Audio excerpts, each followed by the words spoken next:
Halo guys, balik lagi ke channel Dear Tokyo. Kali ini aku bakal bahas series yang semoga aja mudah-mudahan kalian suka. Oke, tanpa berlama-lama, kita langsung gas aja ke filmnya. Dead Game adalah series Korea tahun 2023 bercerita tentang seorang pria menyedihkan yang memutuskan mengakhiri hidupnya setelah terhimpit cobaan hidup.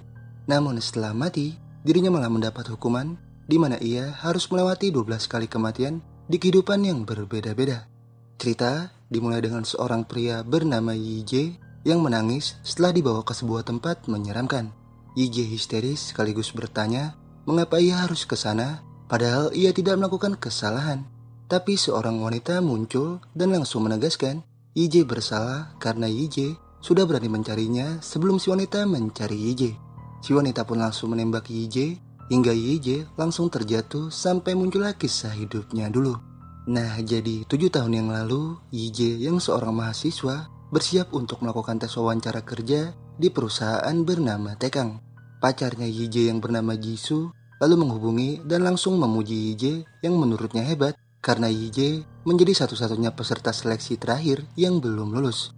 Yije sebenarnya gugup, tapi Jisoo langsung memberinya semangat hingga Yije jadi semakin optimis untuk bisa lolos. Tapi tak lama dari itu, Yije malah dibuat kaget setelah menyaksikan seorang pria tiba-tiba tertabrak mobil sampai terpental. Pria tersebut mati di hadapan Yije hingga Yije langsung terguncang sampai rasa syoknya itu jadi membuatnya tidak lolos seleksi di perusahaan Tekang. Yije tentu sedih, namun seiring berjalannya waktu, Yije tetap melanjutkan hidup dengan bekerja paruh waktu untuk memenuhi kebutuhan hidupnya.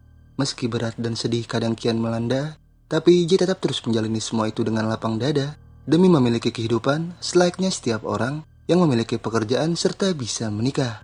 Dan untuk mewujudkan kehidupan yang diharapkannya itu, Yije pun tiada henti untuk terus mengirim surat lamaran pekerjaan.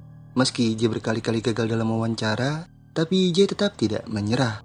Hingga setelah 7 tahun bekerja keras, akhirnya usaha Yije pun membuahkan hasil, yang mana Yije berhasil kembali menjadi peserta seleksi di perusahaan Tekang. Namun, Yije sempat diremehkan oleh 2 pewawancara karena pengalaman yang tertulis di daftar riwayat hidup Yije hanya bekerja paruh waktu.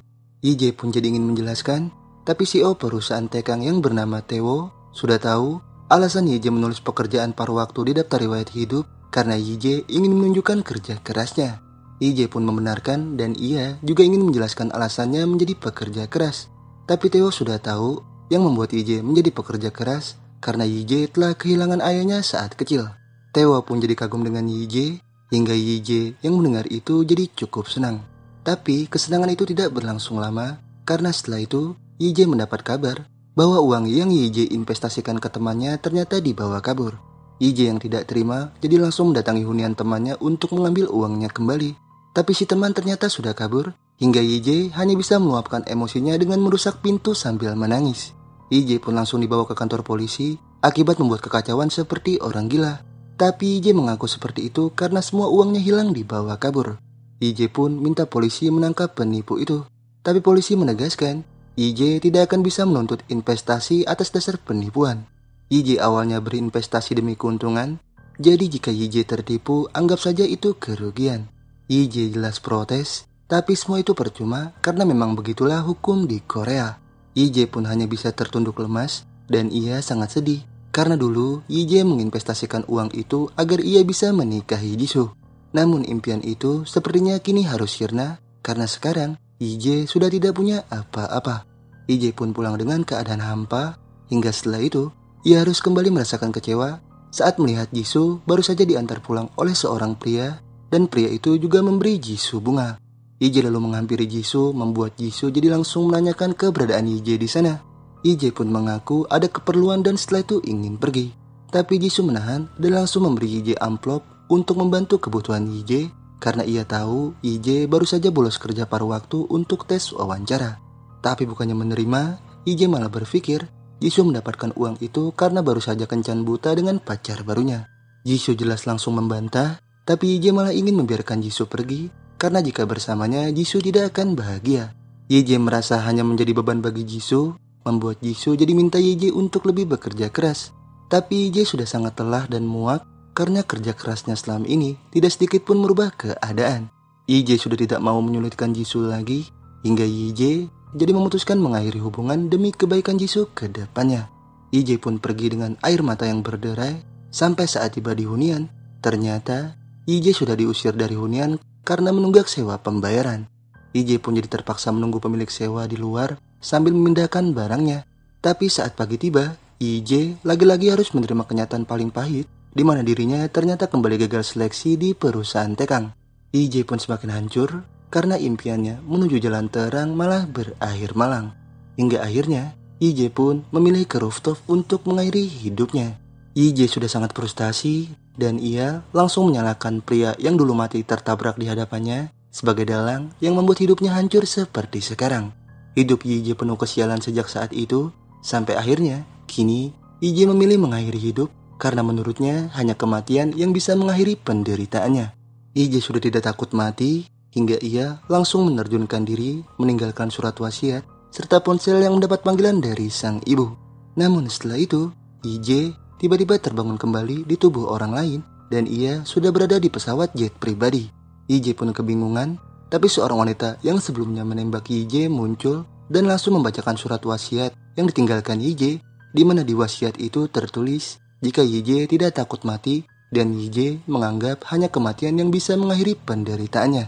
Ije tentu bingung dengan si wanita yang mengetahui semua itu, hingga si wanita pun langsung menegaskan jika Ije sudah mati dan keberadaan si wanita di sana adalah buktinya. Si wanita pun membuka kacamatanya hingga Ije langsung terbawa ke sebuah tempat yang disebut sebagai tempat perjalanan menuju neraka. Si wanita ingin menghukum Ije akibat Ije sudah meremehkannya, tapi Ije langsung menentang hingga si wanita jadi langsung mencekik Ije sambil memperkenalkan diri bahwa ia adalah Maut. Ije sebelumnya meremehkan Maut di surat wasiat, hingga si wanita yang disebut sebagai Maut pun jadi langsung menghukum Ije dengan menjatuhkannya. Ije pun langsung disantap para monster, tapi setelah itu Ije terbangun kembali di tubuh orang lain. Si Maut pun langsung menegaskan jika Ije akan dihukum dengan 12 kali merasakan kematian di tubuh orang lain. Ije akan terus merasakan sakitnya kematian dan semua itu adalah hukuman untuk Ije akibat Ije sudah meremehkan kematian. Namun, apabila Ije berhasil menghindari kematian yang dihadapi dari salah satu 12 tubuh itu, Ije akan bisa terus hidup di tubuh tersebut. Tapi Ije menolak dan ia tidak ingin hidup lagi sebab hidupnya sudah seperti neraka. Ije sudah mati, jadi ia menganggap sekarang semuanya sudah berakhir. Tapi si Maut menegaskan bahwa semua ini baru permulaan.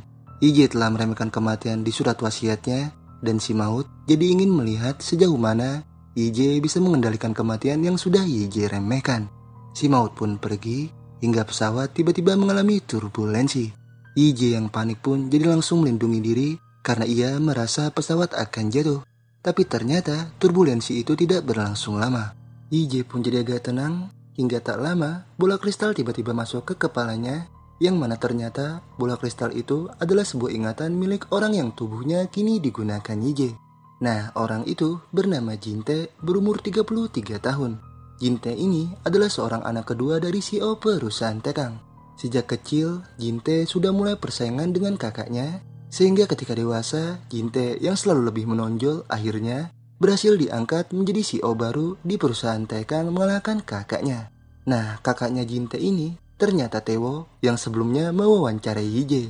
Ije pun sangat bingung dengan semua ingatan itu.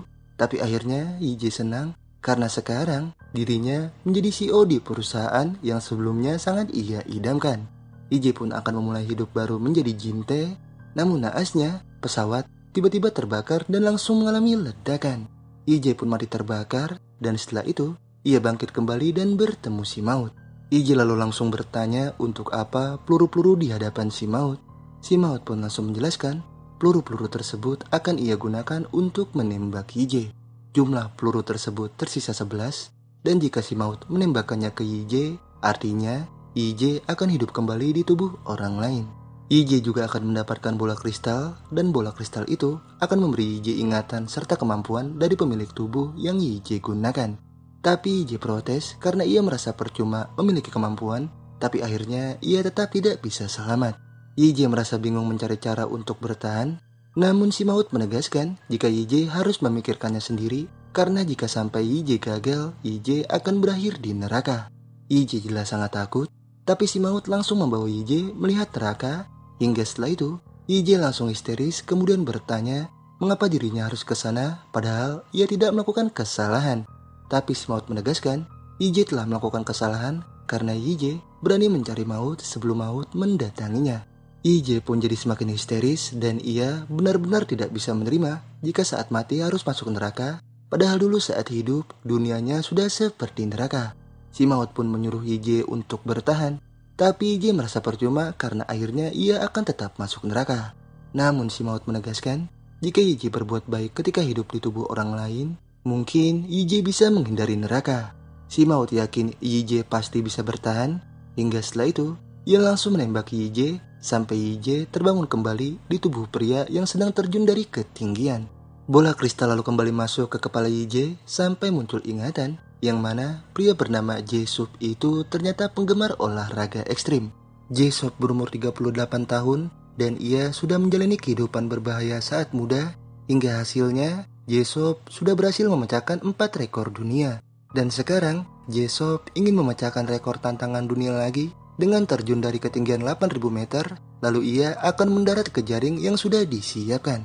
Aksi tersebut disiarkan secara global, dan jika Jesop berhasil melewati tantangan itu, ia akan diberi uang sejumlah 3 miliar oleh sponsornya. Hingga Yije yang sudah mendapat semua ingatan serta kemampuan Jesop itu, kini jadi lebih percaya diri dan siap untuk terjun ke jaring. Masyarakat yang menyaksikan pun sangat antusias, sama halnya dengan Yije yang berharap bisa mendapatkan uang 3 miliar itu.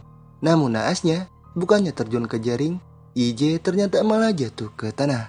Yije pun mati dengan cara tragis, hingga seluruh dunia yang menyaksikan itu pun langsung terdiam. Lanjut ke episode 2, Yije yang mati di tubuh Jesop kini terbangun dan kembali bertemu si Maut. Nyawa Yije hidup di tubuh orang lain tersisa 10, dan si Maut ingin langsung menembak Yije untuk memulai kematian Yije selanjutnya. Tapi Yije protes, karena ia merasa dirinya tidak akan mungkin bisa menghindari kematian meskipun ia diberi kemampuan dari si pemilik tubuh. Tapi si Maut meyakinkan Yije bisa menghindari kematian itu, namun Yije harus mencari caranya sendiri. Yije yang bingung pun jadi tidak ingin melanjutkan permainan, dan Yije minta agar diampuni atas kesalahannya yang sudah meremehkan kematian di surat wasiatnya. Tapi si Maut bilang semua itu sudah terlambat dan Yije harus menjalankan hukuman itu karena ada dosa besar yang telah Yije lakukan selain bundir. Yije harus mengetahui dosa tersebut, karena jika tidak, Yije akan tetap masuk neraka sekalipun Yije bisa selamat dari permainan kematian. Tapi Yije tidak merasa bersalah, sebab kesalahan yang ia sadari hanyalah soal bundir dan bukan menyakiti orang lain. Si Maut pun minta Yije berpikir lagi agar Yije menyesali semuanya dan bisa bertobat. Tapi Yije malah menentang dan tidak mau bertobat. Yije merasa tidak melakukan kesalahan, hingga si Maut yang kesal dengan keegoisan Yije jadi langsung menembak Yije sampai Yije hidup kembali di tubuh siswa SMA. Yije pun langsung melihat wajahnya di kaca, namun Yije dibuat kesal karena seorang murid bernama Jinsang rupanya sangat asik menertawakan kematian tragisnya Jesop. Yije pun jadi ingin menghajarnya, namun bola kristal yang masuk langsung memberi Yije ingatan siswa SMA itu. Nah, siswa SMA itu bernama Hyuksu, berumur 17 tahun. Hyuksu ini adalah seorang murid menyedihkan yang sering dirundung oleh Jinsang dan teman-temannya. Kehidupan Hyuksu di sekolah sudah seperti neraka, namun Hyuksu tetap mencoba kuat karena ia tidak ingin ibunya yang sudah bekerja keras untuknya mengalami kesedihan. Tapi suatu ketika, Hyuksu yang sudah tak tahan dirundung, akhirnya mulai menggertak Jinsang dengan mengancam bahwa ia akan mengakhiri hidup jika Jinsang merundungnya lagi. Tapi rupanya Jinsang tidak peduli dan ia malah menampar Hyuksu, lalu menyuruh Hyuksu membawakan susu terlebih dahulu sebelum Hyuksu mati. Jinsang mengancam akan membunuh Hyuksu jika tidak membawakan susu, hingga karena alasan itulah Hyuksu pun jadi benar-benar memutuskan mengakhiri hidupnya dengan meninggalkan surat yang kini dibaca Yije. Yije pun sedih mengetahui Hyuksu mengakhiri hidup sama seperti dirinya, namun Yije senang karena selama ia tidak bundir, itu artinya ia bisa menghindari kematian dan bisa terus hidup di tubuh Hyuksu. Tapi Jinsang mengganggu kesenangan itu. Yije pun jadi langsung menghajar Jinsang sampai tumbang. Namun Yije harus kalah karena temannya Jinsang yang jauh lebih kuat rupanya datang. Yije pun jadi tidak berkutik, hingga setelah itu Jinsang jadi langsung menghajar Yije terus menerus. Temannya Jinsang pun minta Jinsang berhenti, tapi Jinsang malah menampar si teman. Jinsang masih ingin menghajar Yije lagi, Namun untungnya hal itu tidak terjadi karena pacarnya Jinsang datang. Setelah itu, Yije pulang ke hunian Hyuksu. Namun ketika melihat perhatian kecil ibunya Hyuksu terhadap Hyuksu, membuat Yije jadi teringat juga dengan perhatian ibunya. Yije sangat rindu dengan ibunya, hingga ketika makan, Yije jadi sedih karena terbayang wajah ibunya. Yije pun jadi ingin menghubungi ibunya menggunakan ponsel Hyuksu, namun Jinsang mengirim pesan minta diberi uang. Yije yang mengetahui selama ini Jinsang memalak Hyuksu pun jadi kesal, dan ia melangsungkan pembalasan dendam dengan cara memanas-manasi temannya Jinsang agar mau melawan Jinsang karena perbuatan Jinsang kemarin yang telah menampar si teman. Si teman yang terpancing pun jadi menegaskan bahwa dirinya bisa saja mengalahkan Jinsang, namun ia tidak bisa melakukan itu karena Jinsang punya backingan murid senior. Tapi Yije sama sekali tidak takut, hingga setelah itu Yije langsung menumpahkan makanan ke Jinsang di depan semua murid. Jinsang yang tidak terima jelas langsung minta si teman menghajar Yije, tapi si teman menolak karena sebelumnya Yije telah meminta si teman untuk tidak ikut campur jika si teman ingin aman dari murid senior. Hingga sekarang, Jinsang yang tidak terima dengan Yije pun jadi mengadu ke murid senior, dan si murid senior juga langsung bergegas mendatangi Yije. Si teman jelas panik, tapi Yije minta si teman tenang sampai tak lama murid senior datang. Awalnya murid senior mengira si teman yang mempermalukan Jinsang, tapi setelah Jinsang menunjuk Yije yang terlihat lugu, si murid senior jadi sangat kesal karena Jinsang membuang waktunya hanya karena seorang bocah seperti Yije.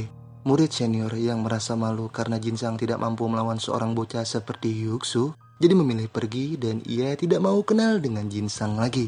Yije pun langsung mengejek Jinsang, membuat Jinsang yang tidak terima ingin menghajar Yije. Tapi si teman langsung menghajar Jinsang terlebih dahulu. Jinsang pun tidak bisa apa-apa tanpa backingan, hingga akhirnya Jinsang sudah tak bisa terlihat keren lagi, karena setelah itu kekuasaan Jinsang telah diambil si teman, dan pacarnya Jinsang juga telah direbut murid senior. Jinsang jelas tidak terima akan hal itu, hingga ketika waktu berlalu, ia langsung balas dendam dengan membunuh Yije menggunakan batu. Yije pun terbangun kembali, dan nyawa Yije hidup di tubuh orang lain tersisa 9. Yije lalu marah ke si maut, sebab seharusnya ia bisa menghindari kematian di tubuh Hyuksu selama dirinya tidak bundir. Yije sangat kesal bisa dibunuh Jinsang, dan ia menyalahkan si maut yang dirasa telah merekayasa semuanya. Tapi si maut langsung menginjak kepala Yije sambil membantah bahwa ia tidak ikut campur soal kematian Yije. Si maut membenarkan Hyuksu harusnya mati karena bundir, tapi soal kematian Yije yang dibunuh itu semua karena pilihan Yije sendiri yang telah membuat Jinsang marah sampai akhirnya Jinsang jadi membunuh Yije. Yije pun jadi merasa semuanya percuma sebab ia sudah berusaha menghindari kematian tapi akhirnya tetap mati juga. Si maut pun minta Yije tidak putus asa, dan Yije jadi minta jiwanya dimasukkan ke tubuh orang yang lebih kuat. Tapi si maut memberitahu pilihan itu tidaklah menyenangkan karena mulai sekarang Yije akan merasakan rasa sakit yang semakin memburuk dari kematian. Si maut pun langsung menembak Yije, hingga setelah itu Yije hidup kembali di tubuh seorang pria anggota geng yang sedang disekap. Anggota lain pun langsung ingin menginterogasi Yije dengan cara kekerasan, namun bola kristal yang masuk membuat Yije langsung mendapat ingatan pria tersebut, yang mana pria tersebut bernama Juhun, berumur 35 tahun. Nah, Juhun ini ternyata seorang tangan kanan dari bos mafia kriminal, dan ia ditugaskan bosnya untuk membereskan masalah dengan cara apapun. Namun suatu ketika, Juhun mengkhianati bosnya dengan membawa kabur wanita simpanan bosnya, karena ternyata Juhun jatuh cinta dengan wanita simpanan bosnya. Juhun juga telah mengambil uang 10 miliar milik bosnya, namun pada saat kabur, Juhun ternyata tertangkap oleh anak buah bosnya, hingga Yije yang kini mengetahui semua tentang Juhun, jadi langsung melawan semua anak buah bosnya dengan kemampuan milik Juhun. Yije pun berhasil mengalahkan mereka semua, namun setelah itu, Yije berpikir tidak mau terus-terusan hidup di tubuh orang kriminal seperti Juhun. Tapi Yije tidak bisa apa-apa karena Yije ingat perkataan si maut, apabila ia bundir saat hukuman berlangsung, si maut memastikan Yije akan masuk neraka. Yije pun jadi bingung harus apa, tapi akhirnya Yije memutuskan untuk terus hidup karena mungkin ia akan bisa menghindari kematian di tubuh orang kuat seperti Juhun. Yije juga ingin mengambil uang 10 miliar yang sebelumnya disimpan Juhun, hingga setelah itu Yije jadi langsung pergi mengendarai motor. Tapi si anak buah yang menyadari itu ternyata langsung melapor bosnya, dan si bos juga langsung mengerahkan anak buah serta membayar polisi untuk menangkap YJ. Para anak buah pun langsung bergegas melakukan segala cara untuk menghentikan YJ.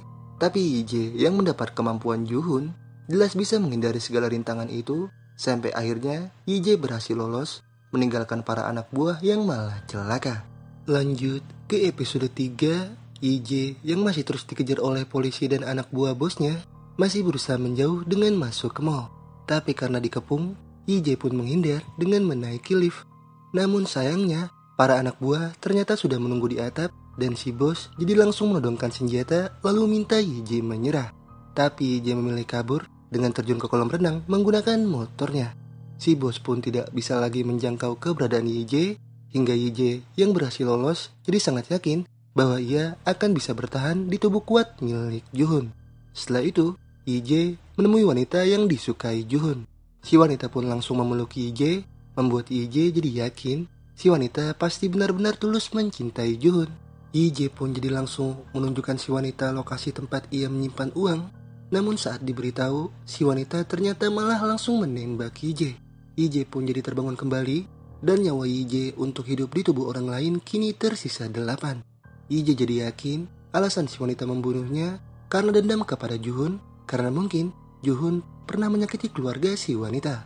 Tapi si maut malah menertawakan YJ lalu menjelaskan bahwa si wanita membunuh YJ karena demi uang. Juhun juga dibunuh oleh si wanita karena alasan itu, dan si maut juga yakin orang bodoh seperti YJ pasti tidak pernah terfikirkan hal itu. Tapi YJ membantah dalam hati bahwa ia tidaklah bodoh karena ia sudah punya rencana yang mana ia akan mengambil semua uang yang disimpan Juhun. Setelah itu, ia akan kabur dari penjara kematian yang dibuat oleh si maut. YJ pun tersenyum setelah terfikir rencana itu, hingga si maut jadi langsung menodongkan pistol sambil memastikan bahwa YJ tidak akan bisa lagi tersenyum seperti itu. YJ tentu bingung, tapi si maut langsung menembak YJ sampai akhirnya YJ hidup kembali di tubuh seorang narapidana yang berada di sel isolasi. YJ tentu kesal sekaligus takut karena selain bola kristal belum muncul, YJ takut dengan narapidana lain yang berada di selnya. Tapi saat YJ dibawa sipir ke selnya, ternyata YJ cukup dihormati oleh napi lain. Bahkan teman napinya memberitahu YJ bahwa 4 hari lagi mereka akan dibebaskan. Si teman pun minta YJ untuk tidak membuat masalah lagi karena si teman takut YJ akan dibunuh oleh napi psikopat yang berada di sel mereka. YJ pun agak bingung dengan maksud perkataan si teman. Tapi setelah itu, napi psikopat yang disebut si teman rupanya benar-benar datang. Dan YJ yang menyaksikan langsung tercengang karena napi psikopat yang dimaksud si teman ternyata Jinsang. YJ yang ingat Jinsang sebelumnya membunuh dirinya saat di tubuh Hyuksu pun jadi langsung menghajar Jinsang. Para napi pun jelas langsung melerai karena mereka takut Jinsang membunuh YJ. Tapi YJ tidak takut karena harusnya dirinya lah yang membunuh Jinsang. Jinsang pun tidak terima dan ia jadi tidak akan membiarkan YJ keluar penjara dalam keadaan hidup.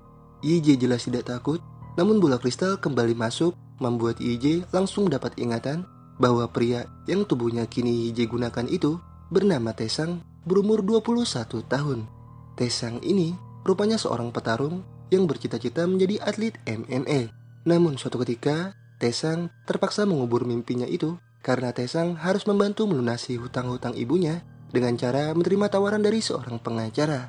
Pengacara tersebut akan memberi Taesang uang 200 juta won asalkan Taesang mau dijadikan tersangka atas kasus tabrak lari menggantikan bos dari pengacara itu. Taesang saat itu berumur 18 dan masih di bawah umur.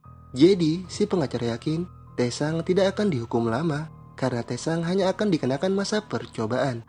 Taesang pun setuju dengan tawaran si pengacara, hingga di hari selanjutnya, Taesang langsung menyerahkan diri ke kantor polisi dengan mengaku bahwa ia telah melakukan tabrak lari menggunakan kendaraan curian. Pengakuan palsu Taesang pun langsung diterima, dan Taesang berharap bisa bebas secepatnya agar ia bisa melunasi hutang ibunya dan juga bisa menggapai cita-cita menjadi petarung MMA. Hanya saja pada saat persidangan, korban yang ditabrak oleh bos pengacara ternyata tewas, hingga akhirnya Taesang jadi divonis hukuman 2 tahun penjara atas tuntutan kasus pembunuhan. Taesang jelas tidak terima dan ia minta dipertemukan oleh bosnya si pengacara. Tapi si pengacara seolah tidak mau bertanggung jawab karena ia sudah memberikan uang ke Taesang sesuai perjanjian mereka. Tapi Taesang masih tidak terima karena seharusnya ia berhak mendapatkan uang lebih banyak sebab kini ia divonis 2 tahun penjara. Taesang minta diberi uang 1 miliar karena jika tidak, Taesang akan menyewa pengacara lain untuk membongkar kejahatan bosnya si pengacara. Taesang yakin bosnya pengacara akan mendapat hukuman berat karena selain kasus tabrak lari, si bos pengacara juga sudah membuat anak di bawah umur seperti Taesang masuk penjara dengan disuruh membuat pengakuan palsu. Si pengacara yang tidak terima pun jadi mengancam akan membunuh Taesang jika Taesang membongkar semuanya. Tapi Taesang sama sekali tidak takut karena penjara itu akan mengajarkan Taesang caranya bertahan hidup. Hingga IJ yang akhirnya sudah mendapatkan semua ingatan Taesang pun kini mencoba tenang. Sampai setelah itu ia kembali mendapat ingatan saat Jinsang baru masuk penjara. Nah, jadi pada saat Jinsang masuk penjara, Taesang dan teman-teman napinya mengira Jinsang ini didakwa atas kasus pelecehan. Tapi Jinsang langsung menegaskan bahwa ia didakwa atas kasus pembunuhan. Jinsang mengakui dirinya sebagai psikopat yang haus darah, sehingga ia jadi minta Taesang dan yang lainnya untuk tidak mengusiknya. Karena jika sampai mengusik, Taesang dan yang lainnya akan menjadi korban Jinsang selanjutnya. Hingga IJ yang kini sudah mengetahui semuanya pun langsung tertawa dan memuji Jinsang sebagai aktor yang hebat. Jinsang jelas bingung, tapi IJ langsung memberi pelajaran ke Jinsang dengan menamparnya berkali-kali. Jinsang sama sekali belum berubah dan malah menipu semua orang membuat Taesang kesal. Tapi Jinsang kesal balik dan ia malah mengancam akan membunuh IJ. IJ pun tidak takut sama sekali dan ia langsung menampar Jinsang lagi. IJ pun mengaku sedang ingin membunuh. Hingga hal itu membuat Jinsang langsung ketakutan. Setelah itu malah minta ampun atas kesalahannya karena sudah mengancam IJ. IJ pun tidak mau memaafkan karena seharusnya Jinsang minta maaf kepada Hyuksu yang sudah Jinsang bunuh. Jinsang jelas kaget mendengar IJ mengetahui soal Hyuksu. Hingga IJ jadi langsung memberitahu para napi bahwa Jinsang yang selama ini mereka anggap sebagai psikopat sebenarnya hanyalah seorang pecundang di sekolah. Jinsang telah ditindas balik oleh sosok Hyuksu yang dulu ia rundung. Namun karena tidak terima, Jinsang akhirnya membunuh Hyuksu dengan cara pengecut. Jadi, Jinsang selama ini berpura-pura menjadi psikopat karena ia ingin menjadikan itu sebagai senjata untuk menakut-nakuti mereka agar mereka menghormati Jinsang. Para napi yang tidak terima selama ini ditipu pun jadi langsung menghajar Jinsang sampai akhirnya setelah itu kehidupan Jinsang di penjara benar-benar tertindas. IJ yang menyaksikan tentu puas. Karena memang itulah balasan yang harus Jinsang terima atas perbuatannya selama ini. Setelah itu, IJ ikut bekerja bersama para napi lainnya. Namun seorang napi tiba-tiba ingin melukai IJ dengan alat pemotong. Tapi untungnya IJ bisa menghindar sehingga alat pemotong itu jadi berbalik ke napi yang ingin melukai IJ. IJ yang panik pun jadi minta pertolongan sipir untuk membawa si napi ke rumah sakit. Tapi setelah itu, sekelompok napi lain malah ingin menghabisi IJ. Si teman napi pun keluar. Dan sekelompok napi lain langsung memberitahu IJ bahwa mereka diperintah oleh klien dari seorang pengacara untuk tidak membiarkan IJ keluar hidup-hidup. IJ pun tahu siapa orangnya hingga setelah itu sekelompok napi langsung menyerang IJ. Tapi IJ yang memiliki kemampuan bertarung milik Taesang tentu bisa melawan sampai akhirnya satu persatu dari mereka berhasil IJ kalahkan. Si teman yang datang ingin membantu pun langsung terdiam dan IJ hanya tersenyum dengan penuh kebanggaan. Setelah waktu berlalu, si teman kemudian curhat ke IJ jika ia menyesal berada di penjara dan juga ia takut setelah bebas orang-orang tidak lagi menerimanya. Si teman lalu menanyakan bagaimana IJ dan IJ pun mengaku jika ia sangat menyesal karena telah menyia-nyiakan hidupnya. IJ sudah terjebak di penjara bernama kematian dan juga sudah melihat seperti apa itu neraka, sehingga kini IJ jadi mengerti bahwa kehidupan adalah kesempatan yang sangat berarti. Jadi, IJ yakin si teman tidak akan terlambat karena si teman masih memiliki kehidupan yang berarti menjadi kesempatan bagi si teman untuk berubah. Setelah itu, 2 hari sebelum IJ bebas, ternyata Jinsang berniat ingin membunuh IJ dengan tusuk gigi.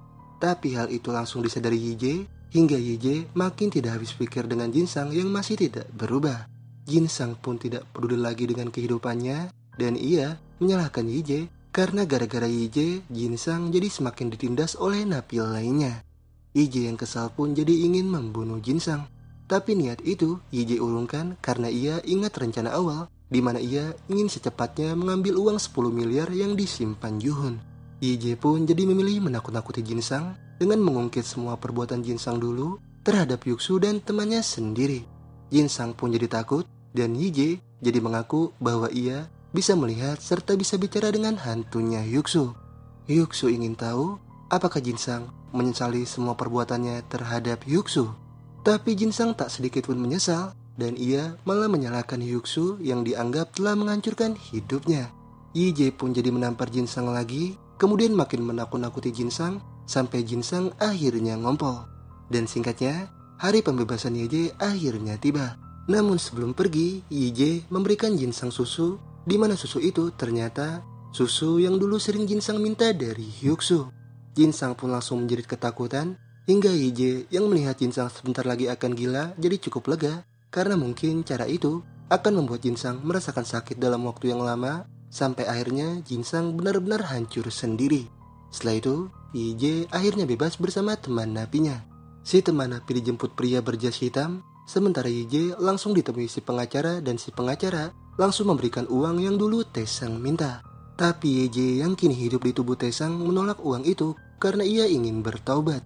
Lagi pula semua sudah berlalu, sehingga Yije sudah ikhlas dan ia berjanji tidak akan mengatakan apa-apa tentang bosnya si pengacara sampai ia mati. Yije lalu minta si pengacara untuk tidak menemuinya lagi, dan setelah itu Yije mendatangi tempat di mana Juhun dibunuh oleh wanitanya. Juhun juga sebelumnya menyimpan uang di tempat itu, sehingga Yije jadi langsung menaiki perahu. Sampai setelah itu Yije ternyata berhasil mengambil uang yang disimpan Juhun. Yije tentu senang, tapi ia bingung untuk apa semua uang itu, karena ia takut jika beli sesuatu orang-orang akan curiga, dan jika disimpan di bank juga pasti makin bahaya. Yije pun jadi memilih beristirahat, namun Yije kembali memimpikan ibunya. Yije pun jadi sedih sampai ia dibangunkan oleh panggilan masuk dari ibunya Taesang. Yije sebenarnya agak berat untuk mengangkat karena Yije masih merasa bersalah dengan ibunya, sebab dulu sebelum bundir Yije tidak mengangkat panggilan dari ibunya. Tapi Yije kini tetap mengangkat panggilan dari ibunya Taesang, meski akhirnya Yije harus kembali rapuh karena perhatian ibunya Taesang membuat Yije kembali terbayang wajah ibunya. Yije pun jadi semakin sedih hingga ketika waktu berlalu, Yije datang ke stasiun lalu pergi ke loker untuk menyimpan uangnya. Yije lalu memisahkan uang untuk ia berikan ke ibunya Taesang. Kemudian Yije menyimpan sisa uangnya di loker. Namun batas penyimpanan di loker tersebut hanya maksimal 4 hari sampai pukul 21. Tapi Yije yang yakin dirinya pasti bakal sempat mengambil uang itu, jadi tidak mempermasalahkan. Hingga setelah itu, ia langsung berjalan pulang ke hunian Taesang. Ibunya Taesang lalu menghubungi dan Yije mengaku sebentar lagi akan sampai. Namun naasnya, Yije tiba-tiba ditusuk seseorang yang mana ternyata orang itu adalah ayah dari korban yang dulu ditabrak oleh bosnya si pengacara. Si ayah sangat dendam kepada Yije dan ia tidak terima dengan putusan hakim, sehingga sekarang si ayah jadi ingin membunuh Yije. Namun Yije langsung minta maaf serta menjelaskan bahwa ia bukan pelakunya. Yije pun jadi ingin lanjut menjelaskan, tapi si ayah kabur sebab tak lama dari itu, teman napinya Yije rupanya datang. Si teman cukup lega melihat Yije tidak mati, tapi setelah itu, si teman malah mengeluarkan pisau karena ternyata ia ingin membunuh Yije.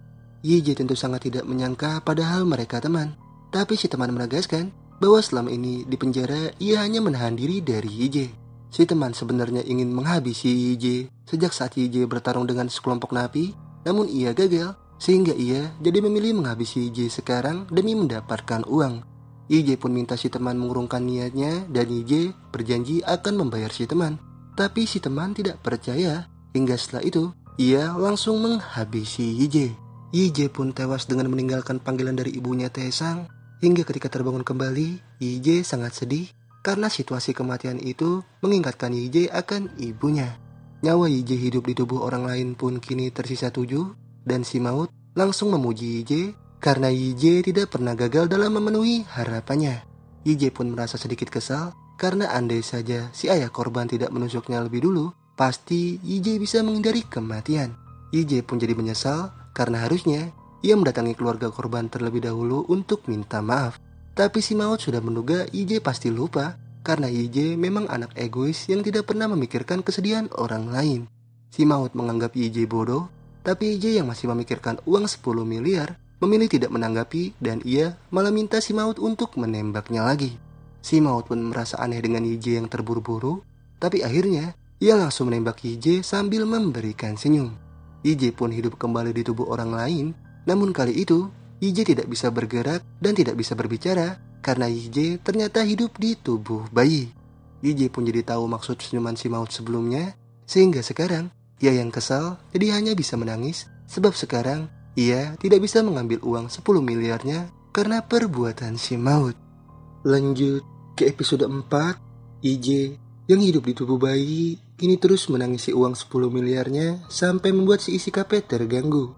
Si ibu dari bayi itu kemudian datang minta maaf lalu membawa IJ. Tapi setelah itu, si ibu malah marah-marah karena IJ bikin ribet dan selalu mengganggunya. Si ibu pun langsung membanting IJ saat sampai rumah. Setelah itu, minta si ayah untuk menyuapi IJ makanan kadaluarsa. IJ jelas menolak, membuat si ayah jadi ikut kesal. Tapi setelah itu, IJ jadi agak tenang karena polisi dan pekerja dari Dinas Perlindungan Anak rupanya datang. Mereka pun langsung memeriksa IJ setelah mereka mendapat kabar ada tanda-tanda kekerasan di tubuh IJ. Tapi si ayah langsung membantah dengan bilang bahwa ia tidak mungkin melakukan kekerasan karena dirinya juga bekerja di Dinas Perlindungan Anak. Si ayah tidak terima dituduh seperti itu hingga polisi dan pekerja Dinas Perlindungan Anak yang tidak enak jadi minta maaf dan setelah itu pergi. IJ pun langsung menangis minta tolong. Namun tangisan IJ malah membuat si ibu makin murka sampai akhirnya si ibu langsung membunuh IJ. IJ pun terbangun kembali dan nyawa IJ hidup di tubuh orang lain tersisa 6. IJ masih kesal serta tidak habis pikir dengan si ibu karena bisa-bisanya melakukan hal sekeji itu dengan bayi yang tidak bersalah. Tapi si maut malah menyalahkan IJ karena nasib IJ yang harusnya lebih beruntung dari si bayi harusnya membuat IJ bersyukur. Namun bukannya bersyukur, IJ malah memilih menyia-nyiakan hidup dan memilih mati. IJ pun jadi minta ditembak lagi, membuat si maut jadi bertanya dengan IJ yang terburu-buru. Tapi IJ tidak menjawab karena apapun yang IJ lakukan di kehidupan selanjutnya, si maut juga pasti tidak peduli. Si maut pun membenarkan hal itu, tapi ia memperingati jika IJ sampai membunuh pada saat dihukum, si maut tidak akan tinggal diam. IJ pun menuruti hingga si maut langsung menembaki IJ sampai IJ hidup kembali di tubuh seorang pria tampan yang kini berada di stasiun. IJ pun langsung buru-buru mengambil uang 10 miliarnya di loker. Hingga tak lama dari itu, IJ langsung mendapat ingatan dari bola kristal tentang pria tampan tersebut. Nah, pria tampan itu bernama Geun-woo, berumur 24 tahun. Geun-woo ini sejak kecil sudah menjadi idaman para wanita. Sehingga ketika dewasa, berkat ketampanannya, Geun-woo akhirnya bisa dengan mudah mendapatkan uang dengan menjadi model. IJ pun kini sangat senang karena selain hidup di tubuh orang tampan, IJ kini juga memiliki banyak uang. Setelah itu, IJ pulang ke hunian Geun-woo. IJ pun melihat-lihat sekitar sampai ia menemukan berita di koran yang mana orang tua yang sebelumnya menyiksa si bayi ternyata sudah ditangkap. Berita koran itu juga berisi kasus pembunuhan, pembakaran, serta kasus kecelakaan, membuat IJ yang membaca surat itu jadi penasaran musibah seperti apa yang akan membuat Geun-woo mati. IJ pun menebak-nebak, tapi tak lama IJ dihubungi temannya Geun-woo, di mana si teman mengundang IJ untuk datang ke pesta. IJ yang bingung pun terpaksa setuju, sampai ketika di pesta, IJ ternyata sudah mabuk parah. Si teman jelas bingung dengan IJ yang minum banyak, tapi setelah itu si teman menyuruh IJ untuk mendekati CEO perusahaan Taekang agar IJ bisa menjadi model di perusahaan Taekang. IJ yang mendengar nama Taekang tentu tidak asing, sampai setelah itu Tae-woo yang menjadi CEO di perusahaan Taekang ternyata benar-benar datang. Si teman pun langsung memperkenalkannya ke IJ, dan IJ yang sudah mabuk parah langsung mengaku jika ia dan Tae-woo sudah pernah bertemu. Tapi Tae-woo tidak menanggapi dan memilih pergi karena IJ sudah terlalu mabuk. Paginya, IJ yang tepar dibangunkan oleh kakaknya Geun-woo, di mana si kakak menyuruh IJ untuk menjaga kafe selagi ia ke luar negeri. IJ pun terpaksa menurut, dan si kakak juga langsung menyuruh IJ melayani pelanggan. Tapi IJ malah terdiam karena pelanggan yang datang itu ternyata Jisoo. IJ jelas tidak menyangka sampai ia jadi teringat semua kenangan dari awal mula kisah cintanya bersama Jisoo dulu sampai kisah cintanya berakhir. Jisoo pun langsung memesan minum, membuat IJ yang melayani jelas salah tingkah serta tak bisa menahan rasa gugupnya. Si kakak yang tahu IJ menyukai Jisoo pun jadi memberitahu IJ jika Jisoo sering datang ke kafe mereka. IJ langsung mengira Jisoo tidak bekerja Tapi si kakak memberitahu bahwa Jisoo berprofesi sebagai penulis novel. Yije pun jadi langsung mengeceknya di internet, hingga Yije rupanya benar-benar menemukan nama Jisoo, yang mana ternyata Jisoo sudah memenangkan penghargaan atas karya novelnya. Dan pada saat diwawancara, ternyata Jisoo mempersembahkan kemenangannya itu untuk Yije, karena Yije adalah satu-satunya orang yang mendukung impian Jisoo. Jisoo yakin segala kesedihan Yije akan hilang setelah Jisoo memberitahu kemenangan itu. Namun saat Jisoo ingin memberitahu semuanya, Yije malah mengakhiri hubungan. Yije tentu kini sangat menyesali semuanya, hingga setelah itu ia memilih pergi ke perpustakaan untuk membaca novel karyanya Jisoo. Nah, saat membaca, Yije ingat dulu Jisoo pernah mengungkapkan menjadi penulis novel itu rasanya seperti telanjang di depan semua orang yang sedang membacanya. Yije pun kini menyadari perkataan Jisoo, karena memang beberapa tulisan yang Jisoo tulis di novelnya itu ternyata sesuai dengan pengalaman nyata antara Yije dan Jisoo. Nah, dulu Yije dan Jisoo punya kisah di mana Yije pernah berjanji bahwa ia tidak akan pernah meninggalkan Jisoo. Jisoo pun mempercayai perkataan Yije, sehingga ia langsung menuliskan semua kisah itu di novel. Namun ternyata Yije tak menepati janjinya, sehingga sekarang Yije yang membaca kisah itu tentu jadi sangat sedih.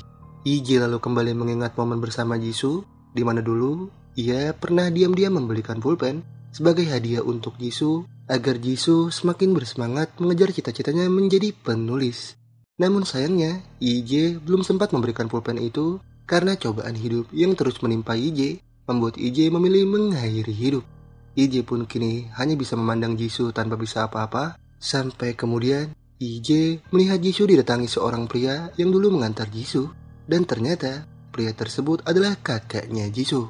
Yije pun semakin menyesali keputusannya dulu kepada Jisoo, hingga di hari berikutnya Yije jadi memanfaatkan waktu untuk dekat dengan Jisoo. Yije lalu memulai pendekatan dengan mengaku sebagai penggemar Jisoo, dan Yije mengaku ingin memberikan ide untuk dikembangkan menjadi novel.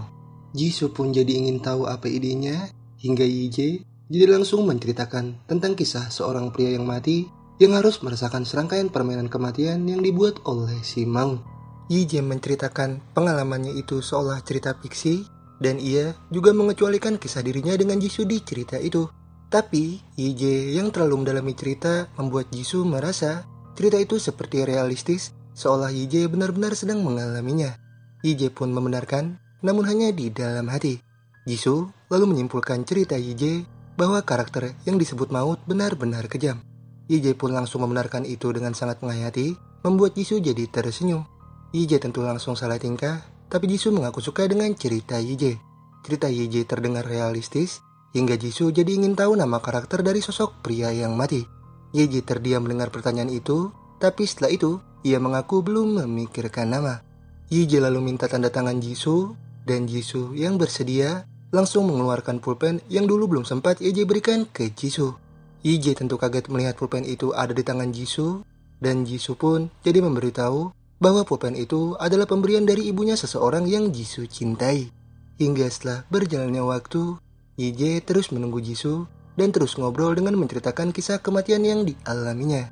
Namun Yije sempat terdiam ketika Jisoo bertanya mengapa karakter pria yang mati tidak pernah menemui ibunya. Padahal jika Jisoo menjadi pria yang mati, sudah pasti Jisoo akan menemui ibunya. Tapi Yije mengaku si pria tidak kuat bertemu ibunya karena menurut si pria hal itu terlalu menyakitkan. Jisoo pun tersenyum melihat ekspresi Yije mengatakan itu, sebab Yije sangat mendalami seperti benar-benar mengalaminya. Jisoo pun jadi memilih mendengar kelanjutan cerita Yije besok, dan sekarang Jisoo memutuskan pamit pulang karena sudah larut. Tapi hujan yang turun membuat Yije jadi langsung mengejar Jisoo untuk memberikan payung. Jisoo tentu langsung berterima kasih, dan Yije juga berpesan ke Jisoo agar mereka terus bertemu di hari-hari selanjutnya. Jisoo pun mengiyakan kemudian pergi, hingga Yije langsung kembali ke kafe. Tapi setibanya di kafe, seorang pelanggan tak sengaja memecahkan gelas. Yije pun jadi langsung membereskannya, namun tangannya malah terluka akibat mendengar pembicaraan dua orang pelanggan yang membicarakan bahwa telah terjadi kecelakaan pada seorang wanita yang sering datang ke kafe Yije. Yije yang mengira wanita itu Jisoo pun jadi langsung bergegas ke lokasi kecelakaan, sampai Yije langsung teringat dengan perkataan si maut yang mengatakan bahwa Yije akan merasakan rasa sakit yang semakin parah setelah kematian. Yije juga pernah melihat si Maut membaca novel karya Jisoo, hingga Yije yang kini sudah berada di lokasi kecelakaan pun benar-benar langsung histeris setelah melihat payung yang ia berikan ke Jisoo ternyata sudah rusak.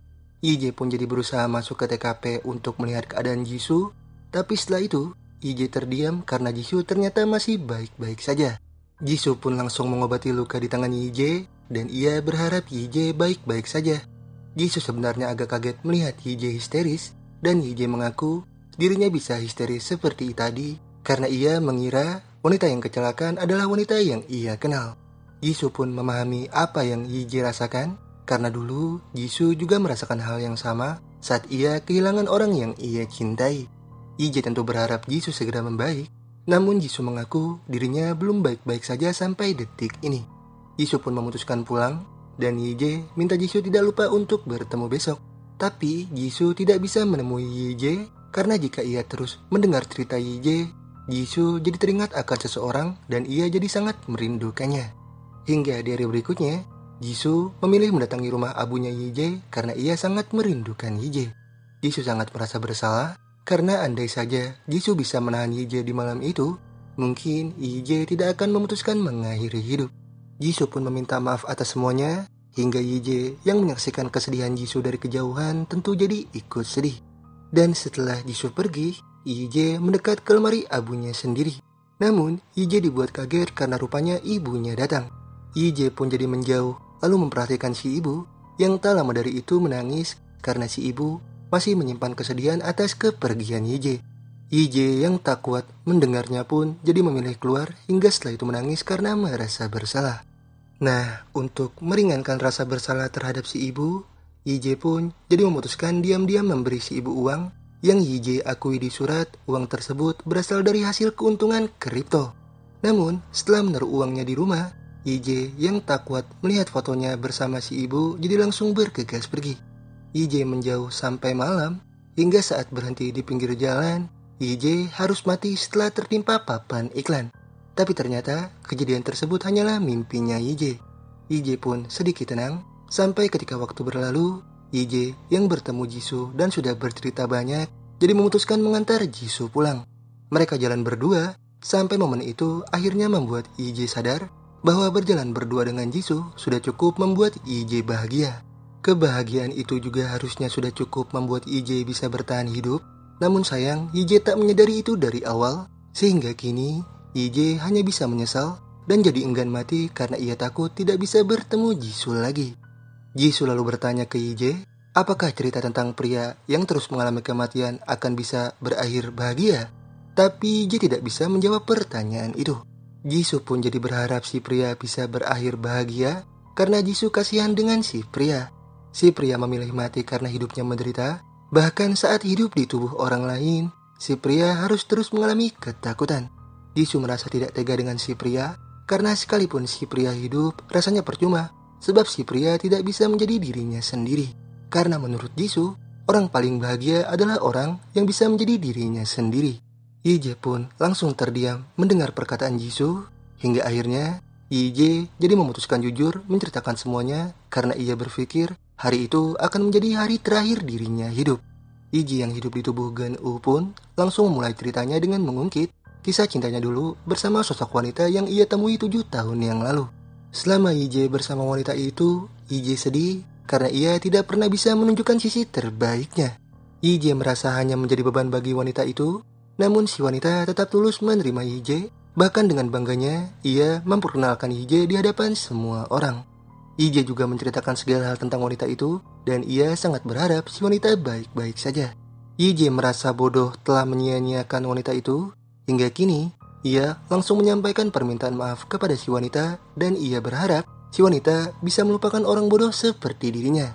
Yije hanya mencintai si wanita, hingga Jisoo yang mendengar semua cerita Yije itu terdiam seketika dan langsung meneteskan air mata. Yije pun mengakui bahwa ia sangat menyesal karena telah menyia-nyiakan orang yang selalu bersamanya pada saat ia hidup. Yije sangat ingin meminta maaf, namun Yije menyadari semua itu sudah terlambat karena ia sudah mati.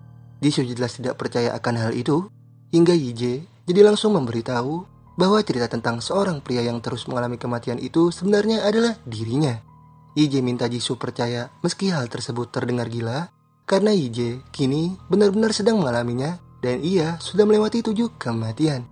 Yije sekarang hidup di tubuhnya Geun-woo dan Yije minta Jisoo percaya perkataannya karena nama dirinya di kematian pertama adalah Yije. Jisoo pun terdiam tidak menyangka mendengar hal itu, membuat Yije jadi terus meyakinkan. Namun naasnya sebuah mobil tiba-tiba menabrak mereka. Orang yang menabrak pun langsung keluar mobil, hingga Yije yang menyaksikan dalam keadaan sekarat sangat tidak menyangka karena orang yang menabrak ia dan Jisoo ternyata Taewoo. Taewoo masih santai sambil memainkan korek, hingga Yije yang mendengar suara percikan korek itu jadi langsung menyadari bahwa Taewoo ini ternyata adalah dalang dari kematian Jin-tae, Jae-sop, Yoo-hun, dan Taesang. Taewoo terhubung dengan kematian mereka berempat, dan sekarang si pengacara Taewoo yang keluar mobil pun langsung mual setelah melihat jasadnya Jisoo. Namun, Taewoo yang psikopat sama sekali tidak merasa bersalah, dan ia malah menyebut jasad Jisoo seperti boneka tali. Yije tentu kesal, namun ia yang sekarat tidak bisa apa-apa, hingga Taewoo jadi langsung membunuhnya dengan cara menyekap. Jasad Yije dan Jisoo pun langsung dibawa ke polisian, hingga setelah itu Yije bangkit kembali dalam keadaan sedih. Yije sangat terpukul atas kematian Jisoo, hingga ia yang tak terima jadi akan melakukan balas dendam kepada Taewoo di sisa nyawa yang tersisa 5. Yije bersumpah akan membunuh Taewoo, namun sebelum itu ia memilih mendekat ke si maut kemudian langsung menembaknya. Lanjut ke episode 5. Di sebuah tempat, 2 orang streamer sedang melakukan siaran langsung dengan konten menyiksa seorang penjahat. Namun aksi tersebut dihentikan oleh seorang pria bernama Gyuchul, dan Gyuchul juga langsung menghabisi si streamer. Si penjahat jelas senang Gyuchul menyelamatkannya, namun ia tidak mengerti mengapa Gyuchul tiba-tiba menyelamatkannya, padahal Gyuchul sendiri hanyalah seorang pelukis. Gyuchul pun mengaku alasan ia menyelamatkan si penjahat karena ia tidak ingin tubuh yang akan ia jadikan sebagai bahan material menjadi rusak. Si penjahat yang tahu maksud perkataan itu pun langsung minta diturunkan. Tapi tak lama dari itu, si penjahat tiba-tiba tidak sadarkan diri akibat sebelumnya meminum air. Sampai ketika sadar, si penjahat yang sudah dalam keadaan terbelenggu pun langsung ketakutan dan minta dilepaskan. Namun Gyuchul langsung mengayunkan gergaji mesin ke kaki si penjahat. Sampai setelah itu, Gyuchul senang karena darah si penjahat yang bercucuran itu langsung mengenai seluruh papan lukisan hingga jadilah seni. Nah sekarang, Yije yang bangkit kembali benar-benar merasakan kesedihan atas kematian Jisoo. Yije pun berjanji akan membunuh Taewoo, namun ia lebih dulu balas dendam kepada si maut dengan menembaknya. Yije sudah hilang sabar, hingga ia jadi ingin menembak dirinya sendiri agar bisa hidup kembali untuk balas dendam kepada Taewoo. Namun, pistol rupanya tidak berfungsi dan si maut ternyata sudah bangkit kembali. Yije yang kaget jadi ingin menembaknya lagi, namun semua itu percuma karena si maut tidak akan bisa mati. Yije pun jadi langsung menetapkan si maut sebagai dalang di balik pembunuhan yang dilakukan Taewoo. Yije juga yakin si maut menjadi dalang dari kematian Jisoo, karena sebelumnya si maut membaca novelnya Jisoo. Yije masih tidak terima dengan Jisoo yang harus mati, karena harusnya sebagai dewa si maut tidak perlu sampai sekejam itu. Namun si maut langsung membantah tuduhan Yije. Si maut bukanlah dewa, dan alasan ia bisa berubah wujud menjadi seperti sekarang karena untuk mempermudah komunikasi dengan manusia. Si maut juga bisa berubah wujud menjadi menyeramkan, namun ia malah memilih berubah wujud menjadi Jisoo. Yije tentu langsung tertunduk menahan sedih, dan si maut langsung bisa membaca bahwa Yije sangat merasa bersalah atas kematian Jisoo. Tapi si maut langsung menjelaskan yang sebenarnya, bahwa Jisoo memang sudah ditakdirkan mati bersama orang yang kebetulan baru Jisoo kenal, yaitu Geun-woo. Jadi alasan si maut membaca buku novelnya Jisoo karena ia hanya ingin tahu apakah Jisoo pantas dihukum seperti Yije atau tidak. Tapi Yije masih tidak bisa menerima takdir Jisoo yang dibunuh oleh Taewoo. Yije ingin tahu alasan Taewoo membunuh, namun si maut hanya tersenyum, dan setelah itu ia mengajak Yije untuk melanjutkan permainan. Yije tentu sangat siap karena ia sudah tidak sabar untuk membunuh Taewoo. Si maut pun langsung mengingatkan perkataannya ke Yije untuk tidak membunuh. Tapi Yije sudah tidak peduli dan ia tetap akan balas dendam meski si maut akan ikut campur. Si maut pun menegaskan Yije tidak akan bisa menang melawannya jika tidak mengikuti aturan. Tapi Yije tetap akan memperjuangkan tekadnya sampai akhir dan ia tidak peduli jika nantinya harus kalah. Yije pun langsung membalikan pistol hingga si maut langsung menembak Yije. Sampai setelah itu Yije hidup kembali di tubuh seseorang yang tangannya sudah berlumuran darah. Nah, seseorang itu ternyata Gyuchul. Ije pun langsung melihat-lihat studio lukisan Gyuchul. Sampai tak lama, dirinya langsung mual karena mencium bau darah. Ije tentu bingung dengan semua itu. Sampai tak lama, bola kristal yang muncul dari ember berisi darah langsung masuk ke kepala Ije.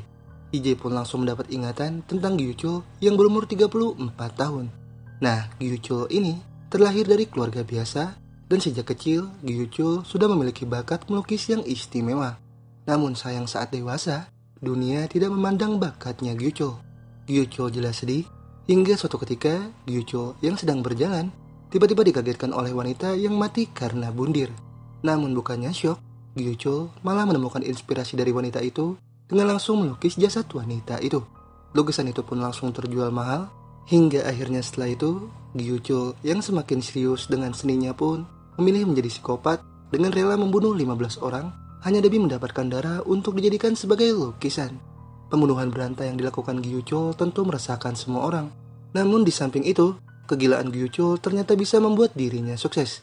Hingga Ije yang kini mengetahui semua ingatan Gyuchul pun langsung syok serta mual.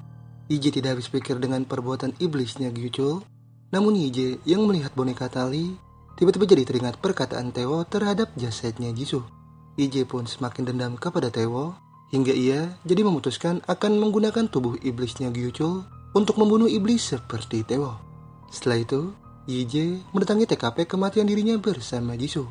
Ije pun langsung mengambil pulpen yang dibuang oleh Taewo, hingga kemudian Ije langsung teringat kejadian ketika Taewo menabraknya, di mana setelah menabrak, rupanya Taewo langsung minta si pengacara untuk bertanggung jawab karena si pengacara tidak habis minum. Si pengacara awalnya menolak karena Taewo juga tidak habis minum. Tapi Taewo mengaku habis menenggak obat terlarang.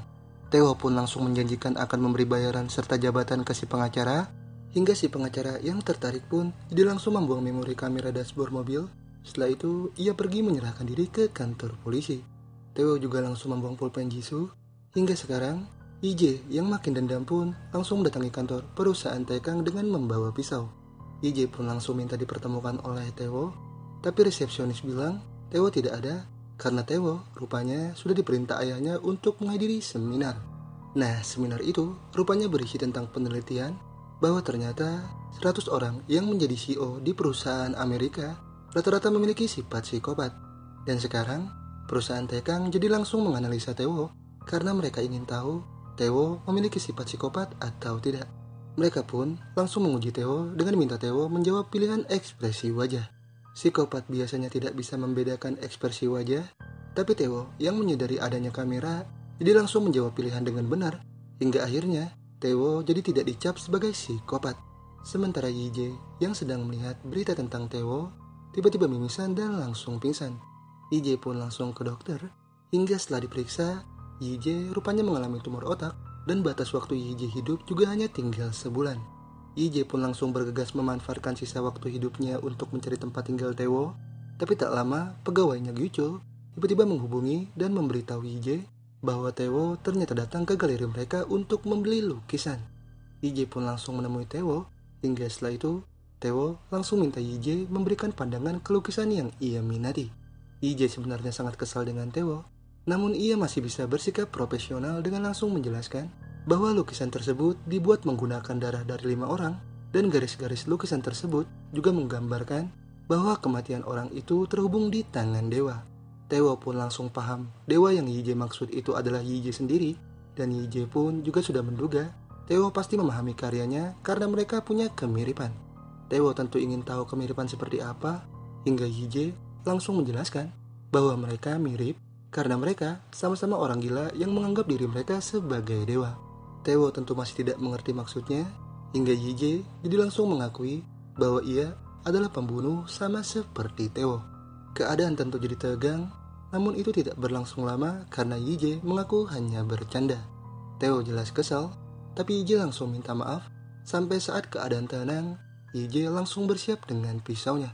Namun, niat Yije balas dendam itu harus gagal karena asisten Taewo muncul lalu memberitahu bahwa Taewo dipanggil ayahnya. Taewo pun jadi pamit karena Yije tidak menjual lukisannya.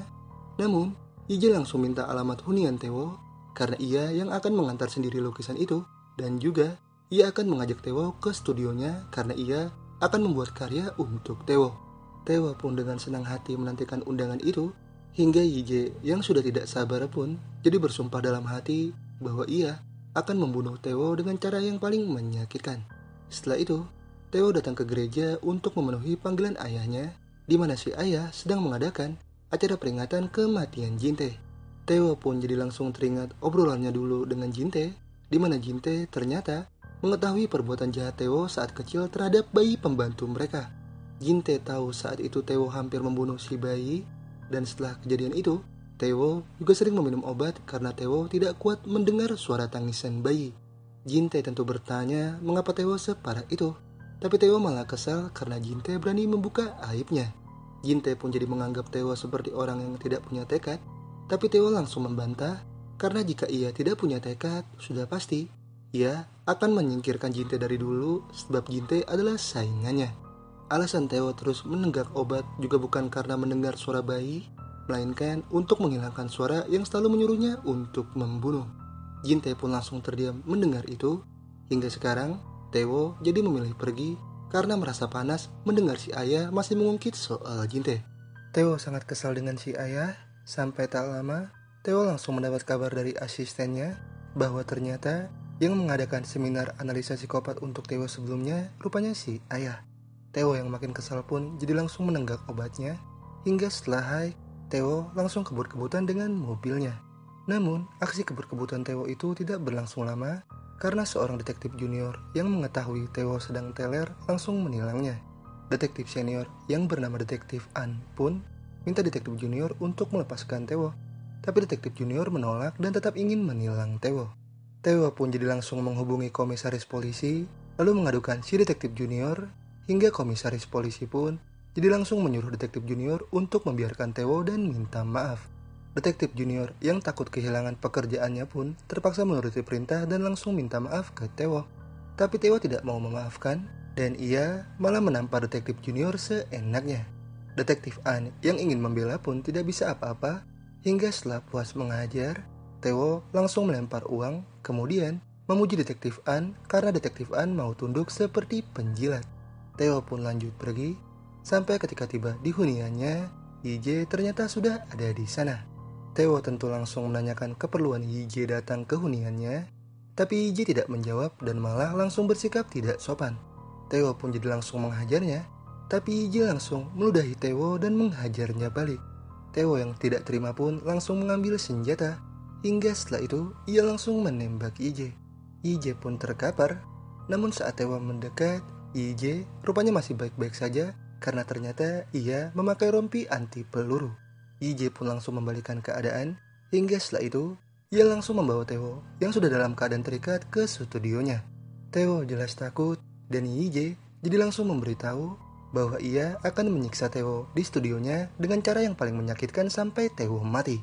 Taewoo jelas makin gemetar, namun saat Yije membawa Taewoo masuk, Yije malah pingsan secara tiba-tiba.